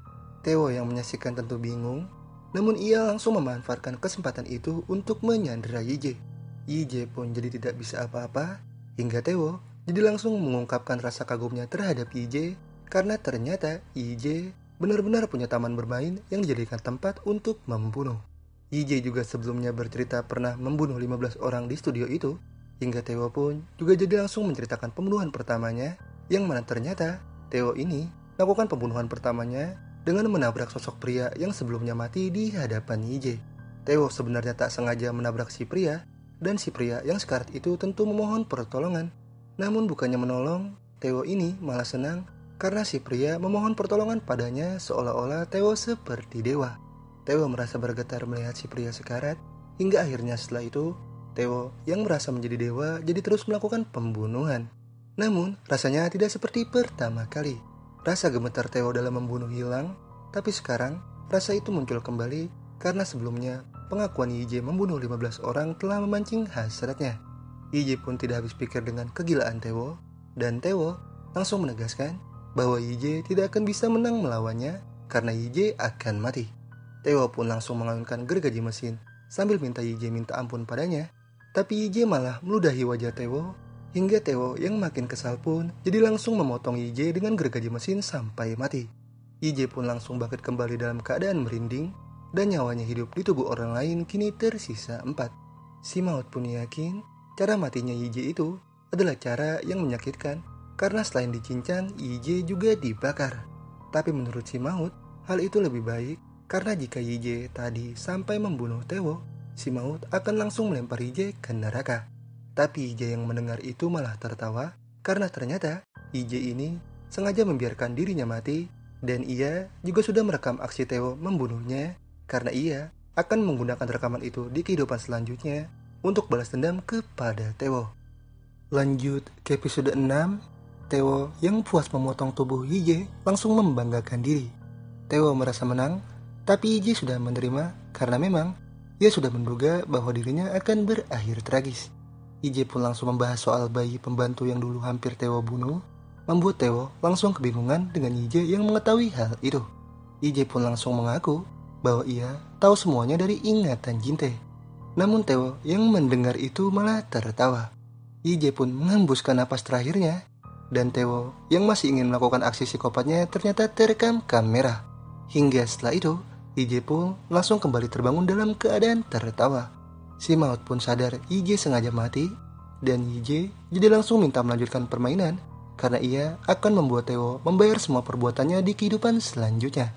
Tapi si Maut meragukan karena YJ yang sedang dihukum tidak mungkin bisa menghukum. YJ akan menanggung resiko yang lebih besar jika melakukan itu. Tapi YJ tidak takut karena YJ akan membuktikan bahwa ia akan bisa menang dengan cara mengikuti peraturan yang si Maut buat. Si Maut pun jadi langsung menembak YJ. Hingga setelah itu, YJ langsung hidup kembali di tubuh detektif An yang sedang mengejar penjahat. YJ pun agak senang bisa hidup di tubuh polisi. Namun saat si penjahat mengeluarkan pisau, YJ malah kabur, membuat detektif junior jadi langsung membantu. Tapi detektif junior jadi kesal karena YJ selalu jadi pengecut yang selalu mempermalukan diri sendiri. YJ pun terdiam dibentak seperti itu, sampai tak lama, bola kristal kembali masuk, membuat YJ langsung mendapat ingatan detektif An. Nah, detektif An ini rupanya anak dari seorang polisi. Ayah detektif An meninggal pada saat sedang bertugas, dan saat dewasa, detektif An memutuskan mengikuti jejak ayahnya dengan menjadi polisi. Namun, si ibu yang mendengar kabar itu ternyata malah jatuh sakit karena si ibu takut detektif An bernasib sama seperti ayahnya. Detektif An pun jadi berjanji pada si ibu akan menjaga diri. Namun prinsip itu malah membuat detektif An menjadi penakut, sampai detektif An jadi dikucilkan dan diremehkan oleh rekan kerjanya. Bahkan hal itu terus detektif An rasakan setelah kepergian sang ibu. Hingga YJ yang kini mengetahui semua tentang detektif An pun jadi merasa kasihan. Namun fokus YJ teralihkan ketika ia melihat teman napinya Taesang menghajar orang. YJ pun jadi mendekat dan langsung menyapa si teman. Si teman tentu bingung karena tidak mengenal YJ. Hingga YJ jadi langsung memperkenalkan diri bahwa ia adalah Taesang. Si teman jelas tidak percaya karena ia sudah menikam Taesang sampai mati. YJ pun jadi senang mendengar pengakuan itu karena tanpa sadar si teman sudah mengakui kejahatannya di depan banyak orang yang sedang merekam. Si teman pun jadi langsung mengancam dengan pisau, dan YJ jadi minta si teman untuk tidak lagi melukai orang hanya demi mendapatkan uang dari Tewo. Tapi si teman malah melawan YJ, hingga YJ jadi langsung dengan mudah membekuk si teman. Orang-orang yang merekam pun langsung memberikan tepuk tangan, sampai akhirnya aksi memukau YJ di tubuh detektif An itu langsung viral di media sosial. Rekan-rekan kerja detektif An yang ikut menyaksikan juga langsung tercengang. Bahkan kapten detektif yang menyaksikan juga ikut tidak percaya.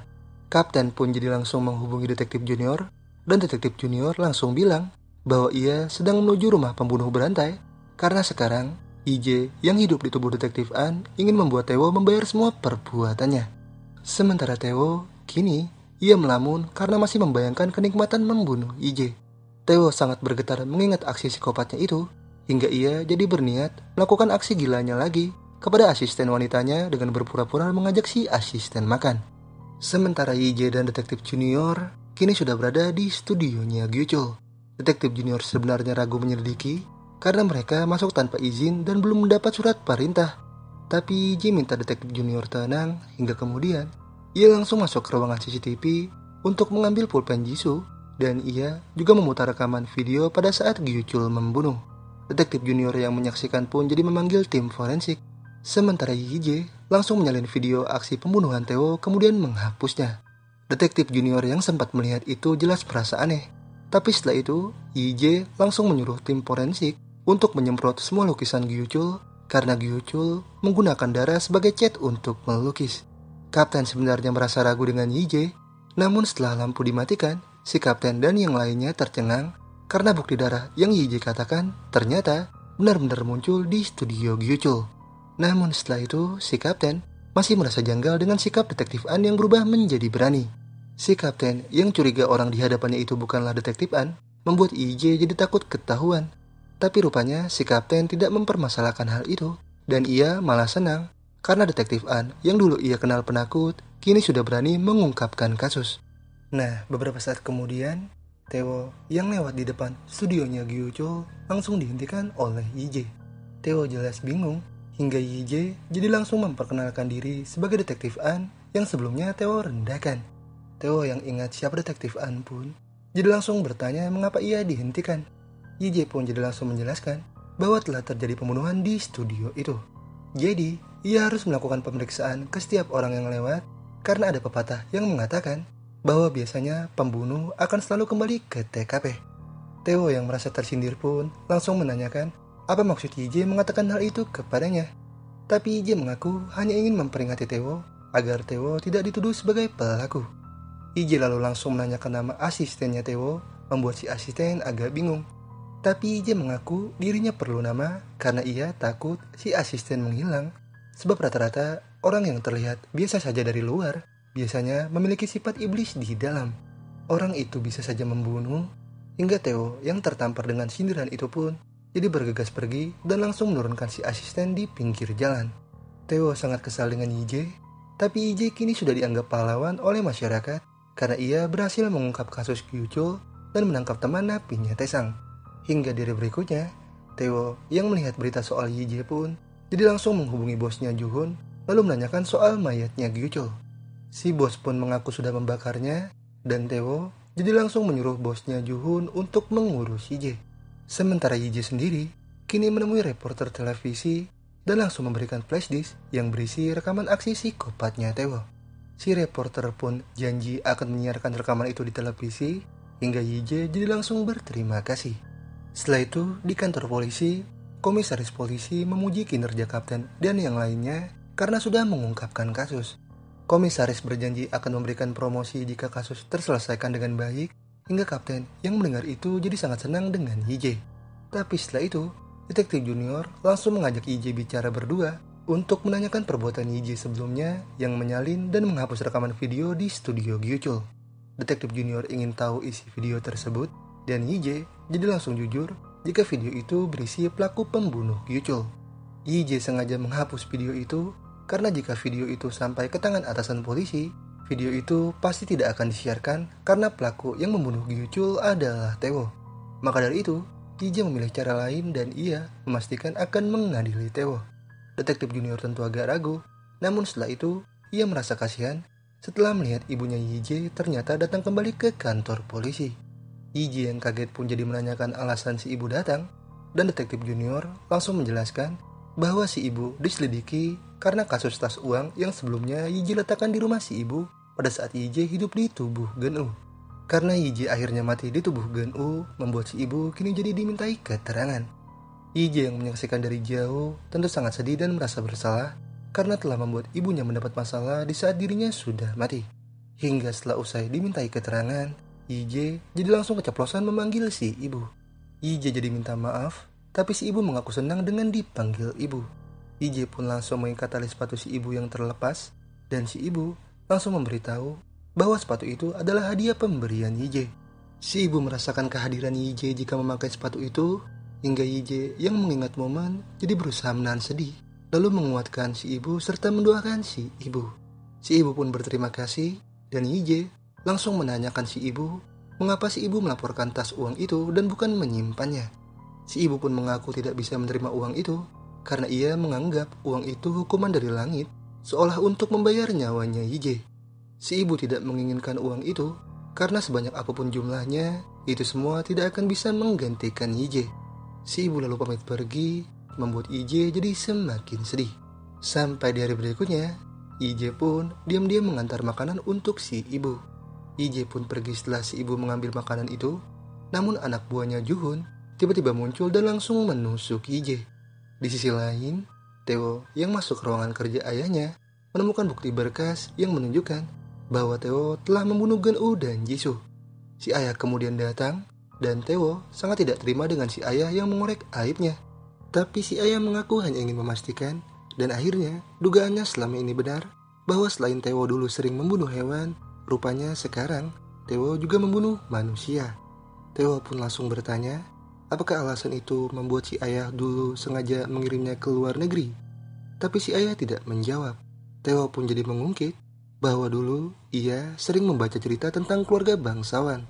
Theo merasa punya kemiripan dengan keluarga bangsawan karena dalam keluarga bangsawan, saudara kandung adalah musuh yang harus disaingi sampai mati. Si ayah yang mendengar itu pun jadi agak takut, hingga Theo jadi seperti mengancam si ayah dengan bilang si ayah juga bisa mati. Theo pun pergi dengan menahan kesalnya, hingga setelah itu, ia langsung meluapkan emosinya dengan membunuh orang di jalan. Hingga setelah membunuh, Theo yang merasa menjadi dewa langsung menghadap ke gereja kemudian menegaskan bahwa yang berhak menentukan hidup atau matinya seseorang adalah dirinya. Setelah itu, Theo dihubungi oleh direktur televisi yang memberitahu bahwa detektif An telah mengirim video Theo membunuh Gyuchul. Video itu akan segera disiarkan di televisi dan direktur televisi meminta maaf karena ia tidak bisa menghentikannya. Theo pun tidak mempermasalahkan dan ia jadi langsung menghubungi bosnya Juhun untuk menanyakan soal YJ. Namun, yang mengangkat panggilan rupanya YJ, sedangkan bosnya Juhun ternyata sudah tak berkutik di hadapan YJ. Theo jelas kaget mendengar YJ masih selamat karena ternyata pada saat ditusuk, YJ rupanya bisa menahan pisau dan berhasil membalikan keadaan. Theo pun jadi mengajak YJ bertemu, tapi YJ minta Theo tidak perlu repot-repot karena setelah video Theo disiarkan, YJ akan langsung datang dan memborgol Theo. Theo pun jadi sangat kesal, tapi YJ langsung mematikan panggilan dan memilih membawa bosnya Juhun. Kapten pun kagum melihat kinerjanya YJ, namun ia berfirasat akan ada masalah yang menimpa mereka. Hingga tak lama dari itu, Kapten rupanya langsung dihubungi komisaris polisi yang ingin bertemu YJ. YJ pun langsung menemui komisaris, namun saat ingin masuk, YJ malah berpapasan dengan pengacara yang dulu menjemput teman napinya Taesang. YJ yang sadar di dalam juga ada kehadiran Theo pun jadi langsung masuk, hingga si komisaris jadi langsung mempersilahkan Theo berbicara dengan YJ. Tapi YJ sudah menduga alasan Theo datang bukanlah untuk menyerahkan diri. Theo pun membenarkan hal itu karena ia datang hanya ingin membuat kesepakatan dengan YJ, di mana YJ diminta mengabaikan kasusnya. Karena jika YJ menyetujui itu, Theo akan memberikan uang serta hal menggiurkan lainnya untuk YJ. Tapi YJ menolak dengan merobek kertas perjanjian dengan pulpen Jisoo. YJ mengaku tidak butuh uang atau hal lainnya karena yang ia mau hanyalah Theo. Theo yang kesal pun langsung menegaskan bahwa YJ tidak akan mampu melawannya. Seluruh negeri ini adalah taman bermainnya Theo, sedangkan YJ hanyalah sekedar sampah yang dapat dengan mudah Theo singkirkan. Theo memastikan hal buruk juga akan segera menimpa YJ, tapi YJ sama sekali tidak takut karena meskipun berakhir mati, YJ akan tetap membuat Theo membayar semua perbuatannya. YJ pun langsung pergi dengan santai, hingga pengacara Theo jadi langsung menghubungi kapten untuk merencanakan sesuatu terhadap YJ. Setelah itu, YJ langsung fokus menonton televisi untuk melihat siaran berita tentang kasus pembunuhan Theo. Detektif junior pun juga ikut menonton, namun mereka dibuat bingung karena di siaran itu, Theo tiba-tiba muncul di hadapan pers dan langsung menyerahkan diri sebagai pembunuh Gyuchul. Theo mengaku bahwa ia diculik oleh Gyuchul yang seorang pembunuh berantai. Jadi alasan ia membunuh Gyuchul karena hanya membela diri, sebab jika tidak ia yang akan mati. Para wartawan pun menanyakan keberadaan jasadnya Gyuchul, tapi Theo mengaku tidak tahu. Theo merasa sudah membunuhnya, dan Theo juga mengakui tindakannya itu adalah bentuk untuk menghentikan aksinya Gyuchul yang sudah membunuh banyak orang. Theo minta maaf sebesar-besarnya, hingga setelah itu video rekaman Theo membunuh pun langsung disiarkan. Tapi YJ sangat tidak menyangka karena video yang disiarkan ternyata hanya memperlihatkan pada saat Theo diculik. Video Theo saat membunuh sengaja dipotong, yang akhirnya membuat dugaan Theo membunuh Gyuchul jadi langsung terbantahkan. Komisaris polisi juga langsung tunduk serta minta maaf kepada Theo. Sampai di hari-hari selanjutnya, satu negeri jadi malah membela Theo. Mereka memberi dukungan bahwa Theo tidak bersalah, Hingga komisaris polisi yang merasa malu pun jadi murka kepada YJ dan si kapten. YJ tentu terus meyakinkan bahwa Taewoo bersalah, namun hal itu percuma karena penjilat seperti si komisaris polisi akan tetap membela Taewoo. YJ dan si kapten pun berakhir dipecat, hingga seiring waktu berlalu, Taewoo bisa bebas dengan mudah karena kurangnya bukti. YJ yang menyaksikan pun tidak bisa apa-apa, dan Taewoo juga langsung memuji tindakan YJ. YJ sudah membuat skenario yang cukup bagus, namun pada akhirnya Taewoo lah yang berhak menentukan endingnya. YJ sudah kalah, dan Taewoo jadi langsung memastikan akan membalas YJ dengan memberikan YJ akhir yang tragis. Taewoo pun langsung berjalan ke mobil dengan disambut wartawan, hingga setelah itu Taewoo akan langsung melakukan penerbangan ke Amerika. Nah, sementara itu, YJ yang ingin masuk ke mobil tiba-tiba diculik oleh rekan kerjanya sendiri, di mana setelah itu si rekan langsung melapor ke Taewoo bahwa mereka tidak menemukan salinan rekaman di rumah YJ. Taewoo yang kini berada di pesawat pun minta si rekan membiarkan YJ hidup karena Taewoo sendiri yang akan mengurus YJ. Taewoo pun menutup panggilan, hingga setelah itu ia menenggak obatnya kemudian langsung tidur. Tapi beberapa saat kemudian, Taewoo harus terbangun karena pesawat mengalami turbulensi. Taewoo jelas panik, hingga ia dibuat kaget dengan suara monitor yang tiba-tiba membongkar semua perbuatan Taewoo.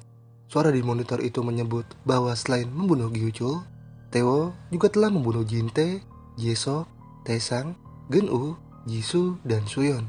Suara di monitor itu pun memastikan akan membuat Taewoo membayar semua perbuatannya, hingga Taewoo yang panik jadi langsung mengecek ruangan pilot yang ternyata tidak ada siapapun.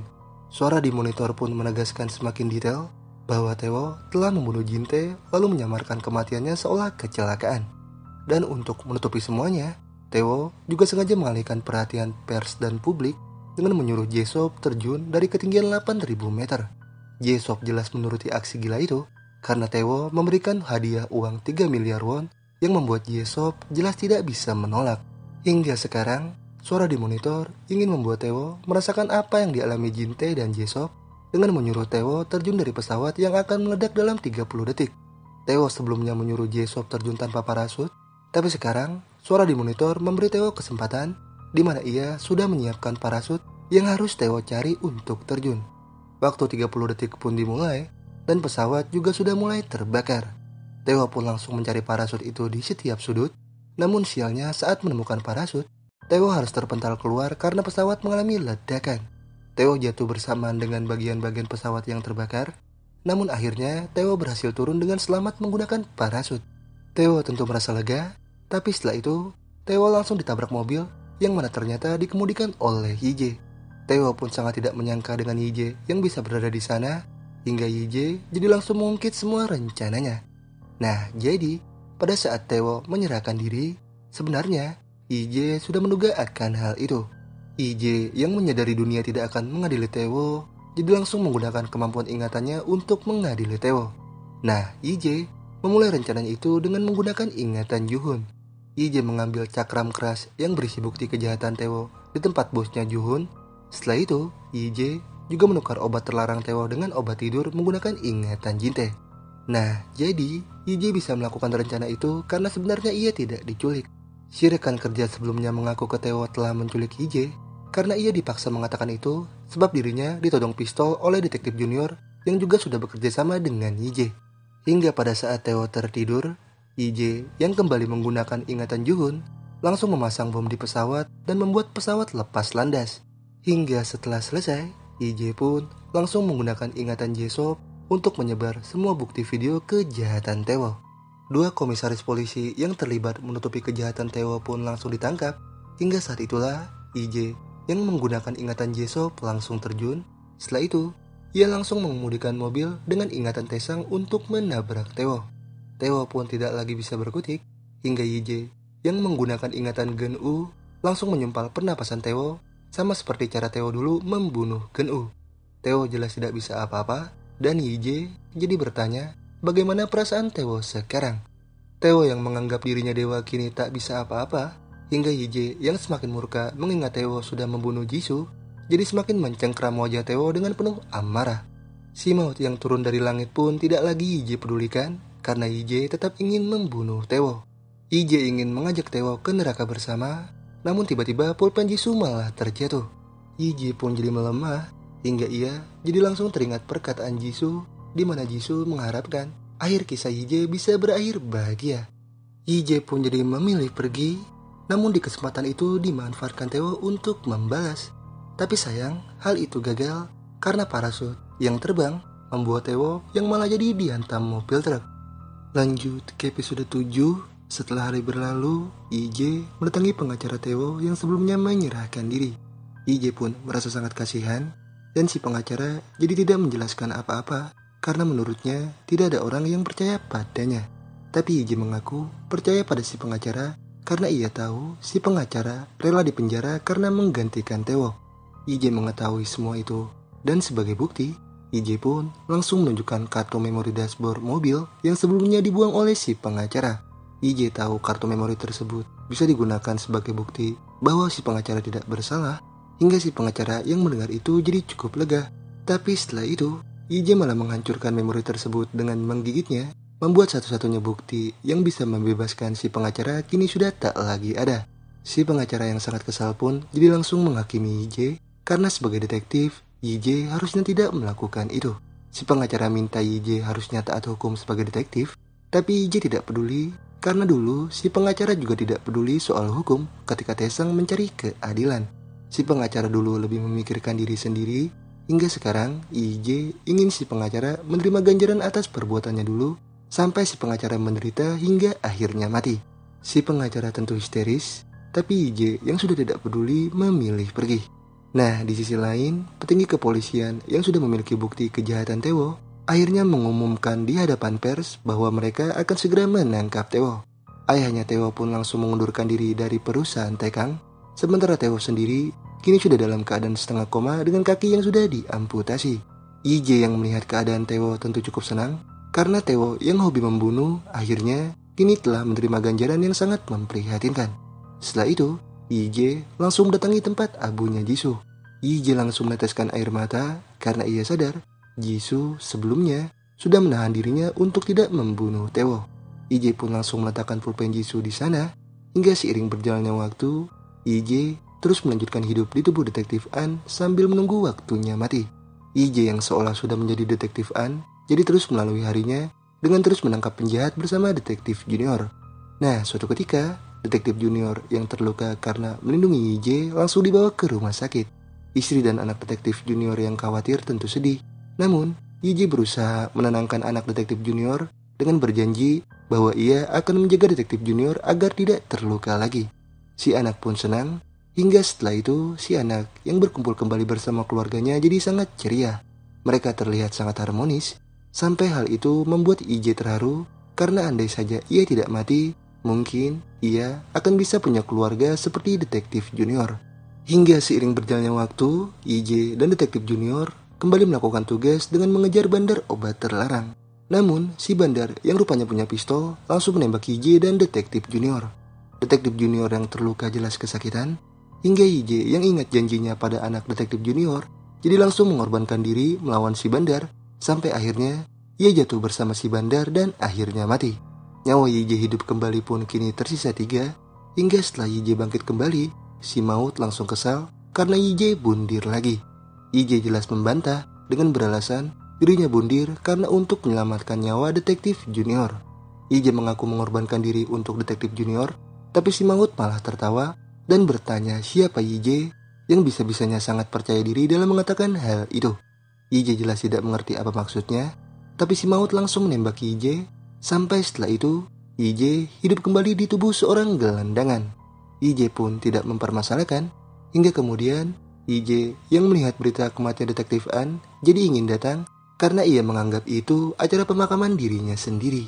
Sementara Taewoo yang melihat berita kematian detektif An kini tertawa dengan senang dalam keadaannya yang sudah tak berdaya. Singkatnya, IJ yang sudah tiba di rumah duka langsung terharu ketika melihat anak dari detektif junior berterima kasih kepada detektif An yang sudah menepati janji untuk menyelamatkan ayahnya. Detektif junior pun tak kuasa menahan sedihnya. Hingga kemudian IJ jadi mencoba menghibur si anak. Namun si anak malah ketakutan. IJ yang tak dianggap tentu sangat sedih. Hingga setelah menteri dan para wartawan datang, IJ pun tersadar bahwa pada akhirnya segala penghargaan atas jasa yang sudah ia lakukan di tubuh detektif An ternyata hanya diberikan kepada Detektif An. Segala tindakan yang sudah YJ lakukan tidak sama sekali membuat YJ dikenal orang, hingga YJ yang sedih pun jadi memutuskan pergi. Namun, ia terdiam saat melihat Detektif Junior yang masih menangis tiada henti karena menyesali perlakuannya dulu terhadap Detektif An. YJ pun mencoba menenangkan Detektif Junior dengan meyakinkan bahwa semua yang sudah terjadi bukan salah Detektif Junior. Tapi Detektif Junior malah tidak terima dan langsung bertanya siapa YJ yang berani-beraninya mengatakan hal itu. YJ pun tidak bisa menjawab pertanyaan Detektif Junior yang sama persis seperti pertanyaan si Maut sebelumnya, dan ia juga bingung harus menjawab dirinya siapa karena selama ini ia hidup di tubuh orang yang berbeda-beda. YJ sedih tidak bisa mengenal dirinya sendiri, hingga sekarang YJ akhirnya mengerti arti dari perkataan Jisoo bahwa hidup memang tidak akan ada artinya jika kita tidak bisa menjadi diri sendiri. Bola kristal pun kemudian muncul, namun YJ yang sudah tidak butuh itu memilih menghindarinya. YJ menjauh dengan menuruni tangga, tapi naasnya YJ malah tergelincir sampai akhirnya mati. YJ pun bangkit kembali, dan nyawa YJ hidup di tubuh orang lain kini tersisa 2. YJ pun yakin si Maut pasti sangat terhibur melihat penderitaan YJ, karena tindakan YJ selama hidup di tubuh orang lain tidak akan ada artinya untuk YJ. Si Maut pun membenarkan hal itu sambil menodongkan senjata, hingga YJ jadi langsung minta ditembak lagi, karena YJ hanya perlu mati 2 kali untuk mengakhiri semuanya. Si Maut pun memperingati bahwa YJ akan merasakan rasa sakit di luar imajinasi pada saat permainan terakhir. Tapi YJ tidak takut karena ia bisa mengakhiri rasa sakit itu dengan bundir. Si Maut jelas langsung menyebut YJ bodoh, hingga setelah itu ia langsung menembak YJ sampai YJ hidup kembali di tubuh seorang pria yang di episode 1 mati di hadapannya. YJ yang sudah tak ingin hidup pun memilih berlari untuk bundir, dan hari itu ternyata bertepatan dengan hari di mana YJ sedang menuju perusahaan Taekang untuk wawancara. Namun bola kristal kembali masuk membuat YJ mendapatkan ingatan pria itu, di mana si pria ternyata dulu punya kehidupan yang sangat YJ harapkan sebelum mati. Si pria bisa menikah dan memiliki pekerjaan layaknya setiap orang, namun setelah di PHK dari perusahaan, kehidupan si pria berubah. Si pria ditinggalkan oleh keluarganya, dan karena alasan itulah, si pria yang merasa hancur pun jadi memilih mengakhiri hidup sama seperti YJ. Hingga sekarang, YJ yang hidup di tubuh si pria pun jadi memutuskan mengakhiri hidup kembali dengan ditabrak oleh Theo. YJ jelas panik, dan si pria langsung minta tolong pada si Maut yang muncul di belakang Theo. Tapi Theo malah merasa si pria minta tolong padanya.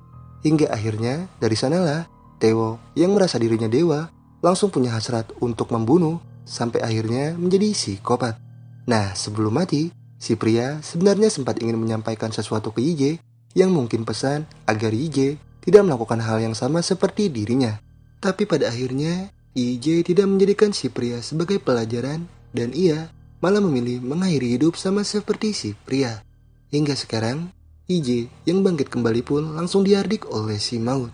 Si Maut menyebut YJ tidak berguna, tapi YJ malah menantang si Maut dan ia minta ditembak lagi karena ia akan melakukan bundir di sisa hidup terakhirnya untuk mengakhiri semuanya.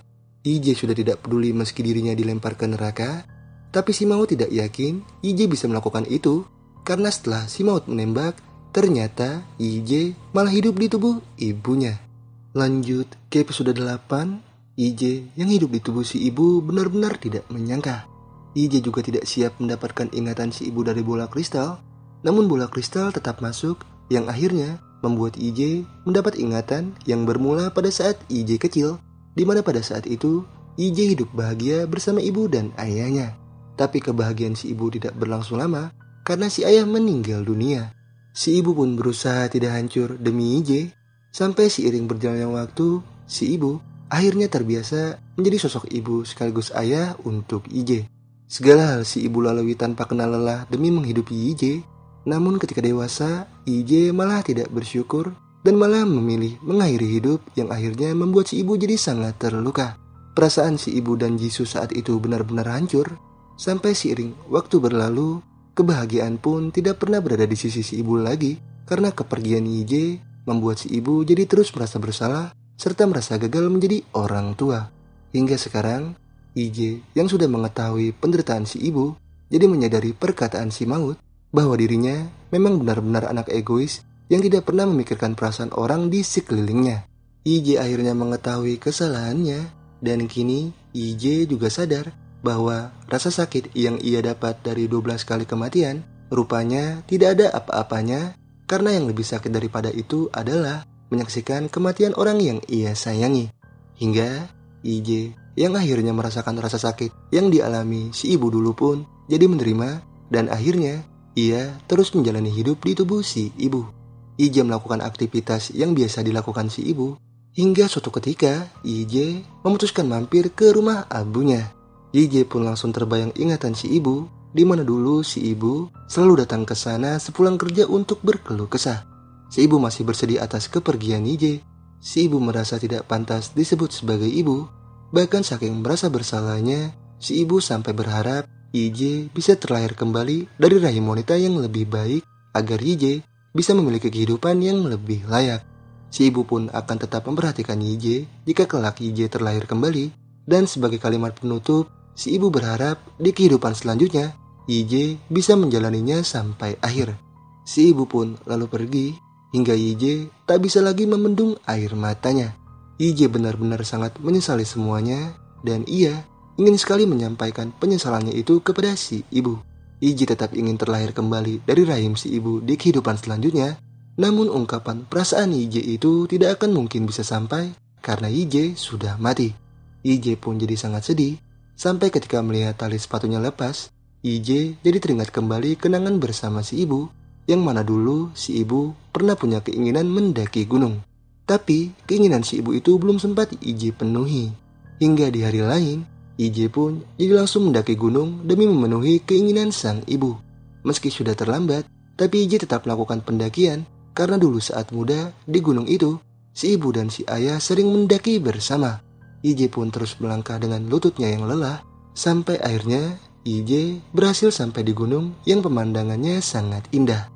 IJ tentu jadi sedih karena ia belum sempat ke sana bersama si ibu. IJ pun hanya bisa membayangkan raga si ibu. Hingga setelah itu IJ langsung meminta maaf lalu menggenggam tangan si ibu. Hingga setelah waktu berganti IJ pun memutuskan kembali. Tapi saat ingin turun IJ malah jatuh tergelincir sampai terluka. IJ yang takut mati di tubuh si ibu dalam keadaan seperti itu pun jadi berusaha kuat. Namun pada akhirnya IJ harus tumbang juga. Tapi di hari berikutnya rupanya IJ masih bisa terbangun dan sudah berada di rumah sakit. IJ pun jadi sangat bersyukur masih bisa selamat. Dan IJ benar-benar sangat takut si ibu mati karena IJ kini sudah mengerti apa yang si ibu rasakan dulu pada saat IJ mati. IJ pun hanya bisa berharap pada raga ibunya untuk terus bertahan hidup. Sampai singkatnya harapan IJ itu rupanya benar-benar terwujud karena IJ akhirnya bisa terus hidup di tubuh si ibu dalam waktu yang lama. IJ telah hidup di tubuh si ibu sampai si ibu menua sambil masih terus mengenang orang-orang yang ia sayangi. IJ juga masih mengenang kehidupan pahitnya yang mana dulu IJ hidup dipenuhi akan ketakutan. IJ dulu takut hidupnya tidak bisa seperti layaknya setiap orang. Maka dari itu ketika IJ gagal, IJ memilih mengakhiri hidup sebelum dirinya mekar.